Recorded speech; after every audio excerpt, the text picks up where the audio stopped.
This is No Escape for the Atari 2600. You're playing as Jason and you've stolen the Golden Fleece. The gods are angry with you.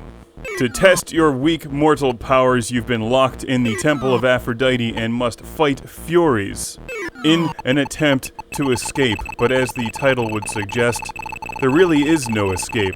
Therefore, you're just prolonging your death.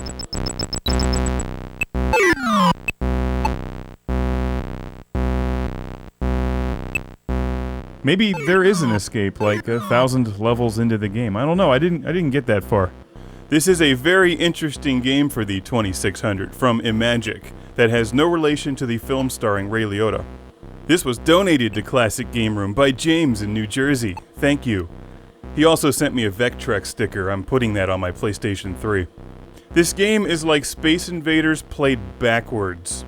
Because you're trying to shoot the Furies out of the air by throwing rocks, but you can't hit them.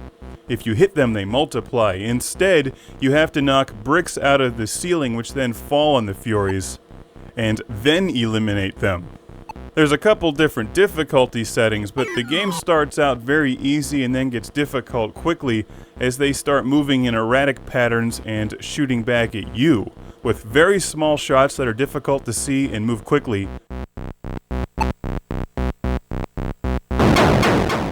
Oh yeah, you can hit yourself in the head with the falling bricks as well, so be careful where you're standing.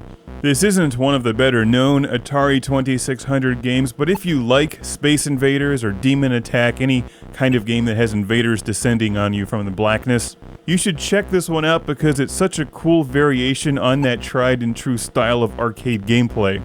After each round, you're scored for each of the bricks that is left remaining in the ceiling.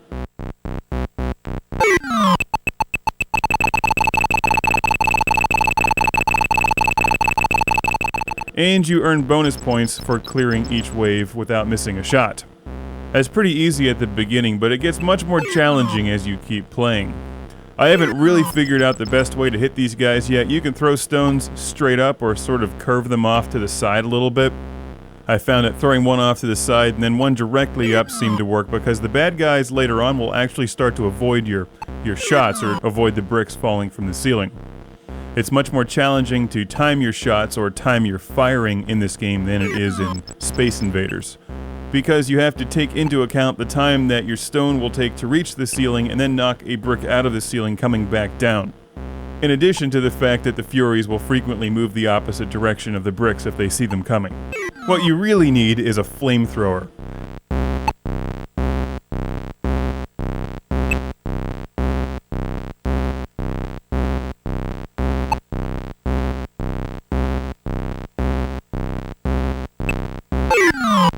The music in this game is not terribly exciting.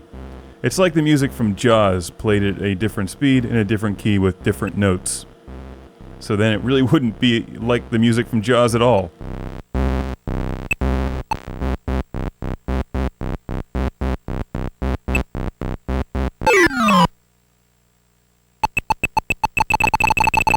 The bar at the bottom that looks like a health gauge is actually showing you the amount of extra lives he has. My only real complaint with No Escape is the fact that the enemy shots and the stones that you throw at the ceiling are so small that you can barely see them. This kind of sucks later in the game, as you'll see. I'm going to get wiped out really fast because the enemies start firing at you from the side, like they'll lob the shots horizontally. They move really fast and they're just really hard to see. It's very different from most Atari games, like Combat. When you fire a tank shell, the tank shell is about 1/4 the size of your tank. It's very easy to spot on the screen. Well, those tanks also just really kicked ass. This is one of the Imagic games, a cool company that put out lots of nice titles like Atlantis, Demon Attack, Dragonfire, and Cosmic Arc.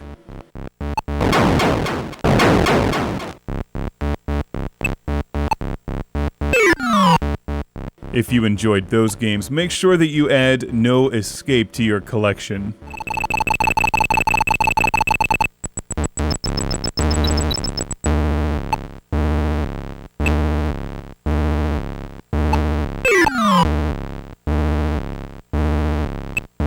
So another big thanks to James for sending me this one. I dig the game, need to spend more time with it, but No Escape is no joke. It's fun. Although I will warn you, after playing it for a while, you do start to feel bad for Jason, because no matter how well he does, the fact of the matter is the gods are just fucking with him. After all, there is no escape. Maybe it's a reminder of his sad mortality. He's like a pawn on the chessboard of the gods, and they're all standing around watching the game, and Ursula Andress is there. And yeah, there's lots of like stop-motion scorpions and a robotic owl. Oh yeah.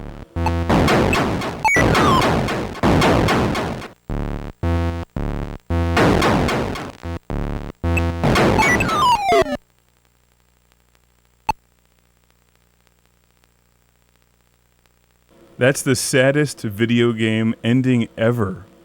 Pegasus flies away, and with nobody to feed him, he dies of starvation a week later.